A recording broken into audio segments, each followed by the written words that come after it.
जबरदस्ती ना करो, मैं कह रहा हूँ हेलो मैं नहीं जाऊंगा पहला, जबरदस्ती नहीं कर सकते की गल है, मैं दसो की मसला है फाइनल ना करो मेरी गल सुनो, मैनू जबरदस्ती नहीं जा सकते, मैनू दसो मेरा इत्थे अंदर वड़ के तुसी ऐसा नहीं करोगे। सलीम भाई जल्दी यार इधर देखो, मार्केट सारे दुकानदार बुलाओ यार, ए की जबरदस्ती करते पे ने। मैं मेरी गल सुन,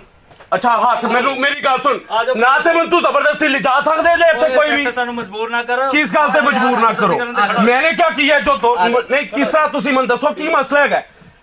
मैं कह रहा हूं मेरे नाल ऐसा ना करो, मैं कह रहा हूं ऐसा ना करो, मैं मेरे नाल ऐसा नहीं, मन दसो की मसला है भाई, मैं गल ना करना सुन रहा हूं पर ना की दस नहीं मैनू दसो की काम है, नहीं क्या की गल है मेरे तुसी अंदर मेरे विच मैं सुता पे उठ के तुसी मैनू इत्थे आ गए, नहीं भाई कोई मसला नहीं है, तुसी आओ, मसला मुझे बताए, मैं तो नहीं जा रहा ना, मुझे बताए क्या मसला, मैं डरना पे मन दसो की तुसी जबरदस्ती हथ पा रहे पिछे हो ना बॉस जी, तुसी उत्थे बैठो, उत्थे बैठ के गल करो मेहरबानी। भाई इधर आइए एक मिनट मेरी गल सुनो सर इस तरह ना करो यार, तू मेरी गल सुन के गोली चला दे, इंज नहीं ले जा सकता, फिर जबरदस्ती नहीं जी होना कुछ भी, बुला यार सारे बड़ी बुरी मार्केट बुला रहा थलो, ए केड़ी गल मेरे नाल इस तरह ना करो, मैं तुहानू मैं बड़े आराम नाल कह रहा हां, मैं ताजा हां ते मेरे नाल दुकानदार ए की यार मैनू हथ पा रहे हैं, अंदर वाड़े ने, बुलाओ सर पता नहीं की रोल है,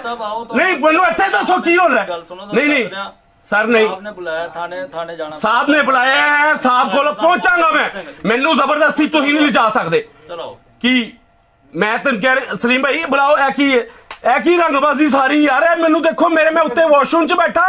उत्ते आ गए ने और आके मैनू इंज बमा फाड़िया दे यार। सर कोई प्रॉब्लम शहजादे एक मिनट इधर आ, मैं तेरे नाल गल कर रहा हूं, तेरे सामने बुलाया सर इधर आइए, गल कर लेंदे फिर तू तसल्ली नाल तेरे नाल कह रहा है ऐसा नहीं मन दस की मसला है,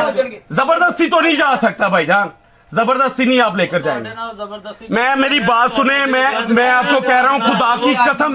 1 मिनट से पहले, हाँ जी जबरदस्ती वाली कौन सा